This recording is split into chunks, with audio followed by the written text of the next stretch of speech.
एक तरफ महागठबंधन, एक तरफ इंडिया गठबंधन और तीसरा विकल्प दीपक साह खड़ा हो गया ना। क्या दीपक साह अकेले के दम पे बिहार को बदल देगा?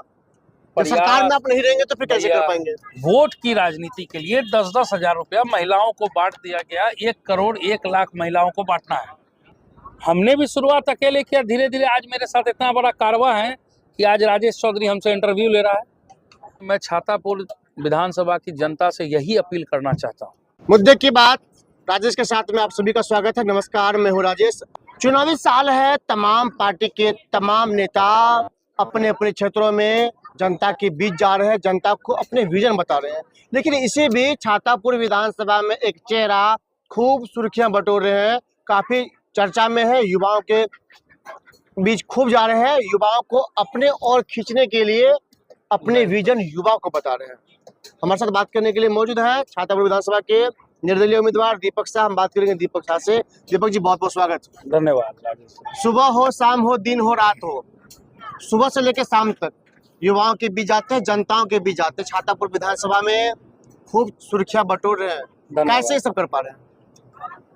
इच्छा शक्ति और युवाओं में एक क्वालिटी होता है कि हम सपना देखते हैं, हम लोग भविष्य देखते हैं। हम लोगों में एक जुनून होता है युवाओं में कि हम अपना कल संवारेंगे, एक अच्छा कल, एक अच्छा भविष्य बनाएंगे, इस बात का सपना देखते हैं। और बस उसी सपने की ओर हम लोग लगातार चल रहे हैं, दौड़ रहे हैं, लोगों के बीच पहुंच रहे हैं और अपने युवा भाइयों को लगातार मजबूत करने के लिए हम लोग लगे।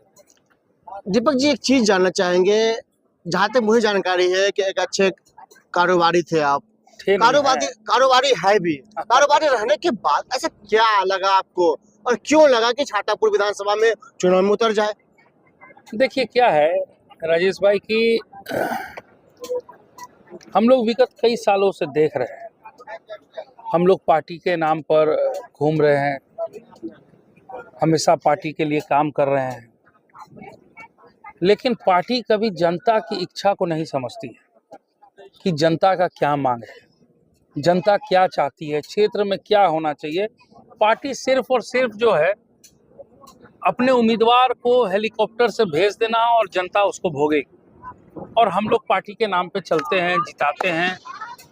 मतलब आप देखिएगा समाज में इस तरह का बनावटी एक प्रकलन चला हुआ है कि कोई किसी पार्टी के है तो किसी पार्टी के साथ वो बैठ के फोटो भी नहीं खिंचाना चाहते कि भैया समाज में क्या, मतलब पार्टी जो पटना और दिल्ली में बैठी है वो समाज को बांटने का काम जो कर रही है लगातार, और युवा में खासकर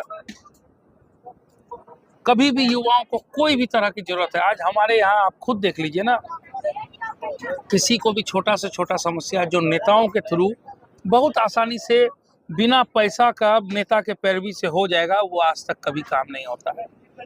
हमारे यहाँ घूसखोरी चरम सीमा पर है, करप्शन इतना चरम सीमा पे है कि मतलब अब हम लोग उसको बर्दाश्त भी नहीं कर पा रहे। युवा बेरोजगार पे बेरोजगार होते चले जा रहे हैं, महंगाई, सरकार तो कहती है खूब नौकरियां दे रहे हैं, युवाओं को रोजगार दे रहे हैं, और आप कहते हैं बेरोजगार है। राजेश भाई, यूथ को नौकरी चाहिए, क्या 2-4 लाख नौकरी से काम चल जाएगा? हमको सरकार सबको नौकरी दे पाएगी? संभव है एक एक आदमी को नौकरी दे पाना? आपको एम्प्लॉयमेंट जनरेट करना होगा युवाओं के लिए। आज एक बात बताइए, अभी वोट की राजनीति के लिए 10-10 हजार रुपया महिलाओं को बांट दिया गया। 1 करोड़ 1 लाख महिलाओं को बांटना है, सरकार का टारगेट है। 75 लाख महिलाओं को पहला किस्त चला गया। 1 करोड़ 1 लाख गुना 10 हजार कीजिए, कितना हुआ? 10,100 करोड़। कितनी फैक्ट्रियां लगती और कितनों को परमानेंट रोजगार मिलता, अंदाजा है? लेकिन एक वोट के लिए बांट दो भाई।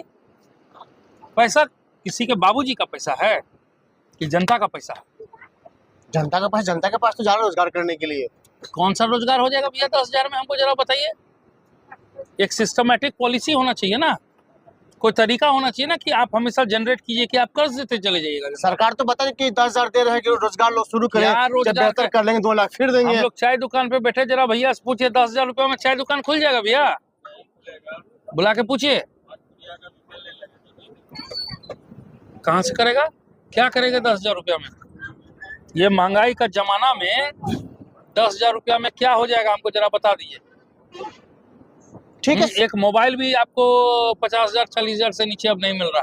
दीपक भाई, आप लगातार मतलब कह रहे हैं सरकार काम नहीं कर रही है, युवा बेरोजगार है, आप निर्दलीय उम्मीदवार हैं, छातापुर विधानसभा में वर्तमान में बीजेपी के विधायक हैं एकदम, और महागठबंधन के भी कई चेहरा फिलहाल सामने आ रहे हैं, कोई एक होंगे, एक टिकट तो मिलेगा। ठीक है, महागठबंधन से कोई एक होंगे, एनडीए घटक से कोई एक होंगे, और उस बीच निर्दलीय उम्मीदवार के तौर पे दीपक शाह कैसे उन लोगों को मात दे पाएंगे? जरूर दे पाएंगे। क्या विजन है दीपक शाह का? विजन है सबसे पहला जनता का मान सम्मान। मैंने पहले भी हमने स्टार्ट ही किया था, ये लड़ाई हम लोग लड़ना शुरू ही किए थे जनता के मान सम्मान के लिए, स्वाभिमान के लिए। आज मान सम्मान के ऊपर में तो महाभारत रामायण लिखा गया, मान सम्मान के ऊपर में तो यहाँ एक एक घर में आज मान सम्मान की ही लड़ाई है। तो लगता है कि मान सम्मान की लड़ाई में दीपक शाह को जो जनता का भरपूर प्यार और समर्थन मिल जाएगा। क्यों, हम लोग पार्टी के नहीं, हम लोग जनता के पार्टी हैं। आज जनता के साथ है ना, आजाद उम्मीदवार, निर्दलीय उम्मीदवार, किसकी पार्टी? जनता की पार्टी। अगर ठीक है, अगर मान लीजिए जनता मौका दे देता है तो दे क्या दीपक शाह अकेले के दम पे बिहार को बदल देगा? जब सरकार में आप नहीं रहेंगे तो फिर कैसे कर पाएंगे? एक महात्मा गांधी बनिया का बेटा अकेले चले देश को जब आजाद कर दिए, कई लोगों का सहयोग भी था। अकेले शुरुआत तो अकेले किए, हमने भी शुरुआत अकेले किया। धीरे धीरे आज मेरे साथ इतना बड़ा कारवा है कि आज राजेश चौधरी हमसे इंटरव्यू ले रहा है कि नहीं? बिल्कुल। आप तो कह रहे हैं ना, एक तरफ महागठबंधन, एक तरफ इंडिया गठबंधन और तीसरा विकल्प दीपक शाह खड़ा हो गया ना। आज इस विधानसभा में एक तीसरा मोर्चा तो हम लोग खड़ा कर दिए। अगर ठीक है, मानते हैं कि आपके विजन से जनता, छातापुर विधानसभा की जनता आपको वोट देते, दीपक शाह को विधानसभा भेज दे एकदम, तो फिर दीपक शाह क्या काम करेंगे छातापुर विधानसभा के लिए? एक बात हम हमेशा से कहें कि ये घर मेरा है और हम लोगों को अपना घर सजाना बनाना अच्छी तरीके से पता है। हमारे क्या आज अभी यहाँ भीमपुर थाना चौक पे बैठे हैं ना, हमारे भीमपुर में चाहे तो हम लोग यहाँ पे अनाज मंडी बहुत बड़ा बना सकते हैं, कितने लोगों को रोजगार मिलेगा, हाईवे से सटा हुआ है। हमने हमेशा बाजार समिति, आज तक हम लोगों के पास एक बाजार समिति नहीं है। बात को समझिए, अनाज आज हम लोग के यहाँ कम से कम इस पूरे इलाका में कुछ भी नहीं तो 1,000 करोड़ से कम का मकई तो नहीं निकलता होगा, पटवा नहीं निकलता होगा, धान नहीं निकलता होगा, गेहूं नहीं निकलता होगा, ऐसा है? कम से कम 1,000 करोड़। आप क्षेत्रफल जान रहे हैं, 400 स्क्वायर किलोमीटर्स में हमारा छातापुर विधानसभा है, जिसमें 90% जमीन खेती की, 90% उससे भी ज्यादा आज भी उसमें खेती हो रही है। और हम लोग खेती के थ्रू आज मकई भी हमारे यहाँ से मकई उपजेगा, यहाँ से मकई लोड होगा, जाएगा दिल्ली के, हरियाणा के, गुजरात के, महाराष्ट्र के फैक्ट्रियों में। और गनीमत है कि लेबर भी यहीं से उठ के जा रहे हैं और वही सामान बन रहा है। और कुरकुरे और चिप्स के माध्यम से हमारे यहाँ देखिए वहाँ लटका पड़ा है, 2,000 रुपया क्विंटल यहाँ से मकई जा रहा है और 15,000 रुपया क्विंटल हमारे पास लौट के आ रहा है। क्यों यहाँ हम लोग फैक्ट्री नहीं बैठा सकते? बात को समझिए, हमारे पास नौकरी नहीं, लेकिन विजन क्या है कि भैया बिहार में फैक्ट्री लगेगा तो गुजरात वालों का फैक्ट्री, दिल्ली वालों का, हरियाणा वालों का, महाराष्ट्र वालों का फैक्ट्री कौन चलाएगा? उसका ठेका कौन ले रखा है? हाँ, उसका ठेका हम लोग को लेना पड़ेगा ना, आखिर बदलाव तो लाना पड़ेगा। आज एक बात समझिए, मोदी जी हम लोग के आदरणीय प्रधानमंत्री हैं, हम लोग लगातार उन्हीं के नक्शे कदम पे राजनीति सीखे हैं, जो बात है हकीकत बात करते हैं। हम लोगों को भी एक समय में हर हर मोदी, घर घर मोदी, हर तरह का एक युवा के लिए एकदम क्रेज थे मोदी। हम लोग उनको वो जब आए 2014 में 1.25 लाख करोड़ हम लोग दे रहे हैं। जितना वहां से आए बोले कि भैया लालू के राज में सारा चीनी मिल बंद हो गया, पेपर मिल बंद हो गया, बड़े बड़े फैक्ट्री उद्योग बंद हो गया। तो भैया 20 साल से आप लोग क्या कर रहे हैं? आप लोग कहने चालू करा दिए। सिर्फ बात बनाने के लिए बिहार के लोगों को है। आप आ रहे हैं 5 को ट्रेन का सौगात दे रहे हैं, 5 फैक्ट्री का सौगात नहीं दे रहे हैं। युवा मूर्ख है। तेजस्वी जी आ रहे हैं, भैया 2500 हर महीना महिला को दे देंगे, 200 यूनिट फ्री कर देंगे। पैसा कहां से लाइएगा भैया, कहां से लाइएगा पैसा? बिहार में क्या है source of income? Petrol diesel के थ्रू जीएसटी आ रहा है, उसी से आपको सोर्स ऑफ इनकम है। दीपक जी 5 काम बताइए, अगर जनता मौका देती तो 5 काम क्या क्या करेंगे? 5 काम देखिए, हम लोगों की, हमारे यहाँ सबसे पहला काम स्वास्थ्य व्यवस्था को ठीक करना, हमारे यहाँ के पीएससीओ को सुचारू ढंग से चलवाना, अनुमंडल अस्पताल। कल भी संस्कृत निर्मली से एक सांप काटी हुई महिला आई, जब तक बीरपुर हॉस्पिटल पहुंची तब तक, अगर वही कोई पीएससी चालू होता तो आज वो बच गई रहती। बात समझिए। स्वास्थ्य व्यवस्था को दुरुस्त करना। हमारे यहाँ कॉलेजेस नहीं है, इतना बड़ा आबादी में एक भी कॉलेज नहीं है। सिर्फ एक एलएन कॉलेज है बीरपुर में, जिसकी स्थिति हम आप सबको पता है कि नहीं। आज तक वो कॉलेज में ढंग का बिल्डिंग नहीं बना, आज भी झोपड़ी में चल रही है कॉलेज।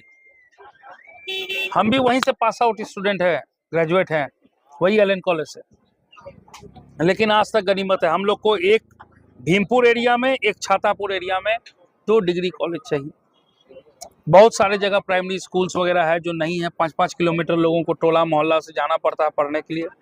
बहुत सारे ऐसा तो कुछ नहीं है कि कहीं भी 5 किलोमीटर। हाँ, सरकार तो कहती है गांव में दे रहे हैं स्कूल। हम आपको दिखा, गांव इतना छोटा नहीं ना है जी। एक पंचायत का कम से कम रेंज 15 से 20 किलोमीटर है। और आज लेबर मजदूर भोरे 9 बजे 8:30 बजे जाएगा मजदूरी करने कि बच्चों को स्कूल पहुंचाने। बात को समझिए। अब बच्चों को स्कूल पहुंचाने के चक्कर में उसका मजदूरी छूट जा रहा है। 3 काम तो आप बता दिए कि शिक्षा के, स्वास्थ्य के और बाकी स्वास्थ्य की, बाजार समिति। चौथा काम क्या होगा? समझे, बाजार समिति हम लोगों को चाहिए। चौथा, हम लोगों का हाईवे सटा हुआ है, बहुत सारे फैक्ट्री गोडाउन्स लोगों को। दूसरी बात, एम्प्लॉयमेंट, महिलाओं के लिए हम लोगों को लोकल स्तर पे लघु उद्योगों का बहुत सारा व्यवस्था करना होगा, ताकि हमारी महिलाएं जो है काम कर सके। लघु उद्योग का दिया हुआ है आपको भी पता है। दीपक शाह का पूरा मैनिफेस्टो तैयार है, क्या क्या करना है? हाँ, पूरा। अच्छा दीपक, और हम 10 योजनाएं आपको बता देंगे। बहुत सारा रोड है, बिजली है। रोड और बिजली जो है वो तो बेसिक डेवलपमेंट है, आज तक सरकार उसी को पूरा कर रही है। बात समझिए। रोड और बिजली, पुलिया, छोटा मोटा, ये सब तो बेसिक डेवलपमेंट है, जो आज से 20 साल 25 साल पहले पूरा देश दुनिया कहाँ था और हम कहाँ थे। आज तक हम रोड बिजली का व्यवस्था में ही लगे हुए हैं। हमारे नेता रोड और बिजली ही को डेवलपमेंट बता रहे हैं, उसके आगे का तो सोच ही छोड़। सरकार तो 125 यूनिट बिजली भी फ्री कर दिया है। फ्री कर दी है तो आप देख रहे हैं ना, उसका मार किसी पे जाएगा? जनता ही पे जाएगा। देखते रहिए ना। आखिरी सवाल दीपक जी लेंगे। कमर्शियल सारा यूनिट बढ़ा दिया बिजली का। पूछिए, लाइन पहले की अपेक्षा बहुत कटने लग गया। खैर फिर भी ठीक है, चलिए। दीपक जी आखिरी सवाल आपसे लेंगे कि जनता, छातापुर विधानसभा जनता से क्या अपील करेंगे? देखिए, मैं छातापुर विधानसभा की जनता से यही अपील करना चाहता हूं कि आपका बेटा, आपका बच्चा, आज तक हम लोगों का सबसे बड़ा मुद्दा है इस छातापुर विधानसभा का बाहरी भगाव, और अपनों को यहाँ पे एक ऐसा व्यवस्था कायम कीजिए कि आप ऐसा विधायक बनाइए जिसके घर पे आप जाए, चाय पिए, दुख सुख बतियाएं, यहाँ का सारा सिस्टम को दुरुस्त करने का व्यवस्था ले, एक अच्छा सेवक बने। और ये चीज़ किसी पार्टी के नाम पे नहीं होगा। हम लोग लगातार बहुत सालों से परेशान हैं, बाहरी भगाने के चक्कर में लगे हुए हैं, लेकिन पार्टी के नाम पे जनता, पार्टी के नाम पे हम लोग फंसे पड़े हैं। धर्म के नाम पर, जात के नाम पर इस बार एक युवा प्रयास किया है, आपका घर का बच्चा प्रयास किया है, आपका भाई प्रयास किया है एक नए बदलाव के लिए, और हम लोग एक स्वर्णिम इतिहास रच सकते हैं। आप लोगों से मेरी विनती होगी हाथ जोड़ के कि भैया इस बार 2025 में बदलाव लाइए और हम लोग जरूर बदलाव लाएंगे। हम लोग युवा मिलकर इस चुनाव को 2025 को एक स्वर्णिम इतिहास रचने की कोशिश करेंगे। हम लोग एक जीत हासिल करेंगे। हमारे बड़ों का आशीर्वाद होगा, माता बहनों का आशीर्वाद होगा और युवा भाइयों का साथ होगा। और इस बार युवा चुनाव लड़ रहा है और युवा बदलाव करेगा। बिल्कुल, तो आपने निर्दलीय उम्मीदवार दीपक शाह को सुना है, अभी उन्होंने अपने पूरे विजन को बताया है। अब देखने में दिलचस्प होगा कि विधानसभा चुनाव में छाता विधानसभा की जनता किसे वोट देती है और किसके सर पे जीत का सेहरा बांधती है। इस खबर फिलहाल इतना ही। सुमित के साथ राजेश चौधरी, नमस्कार।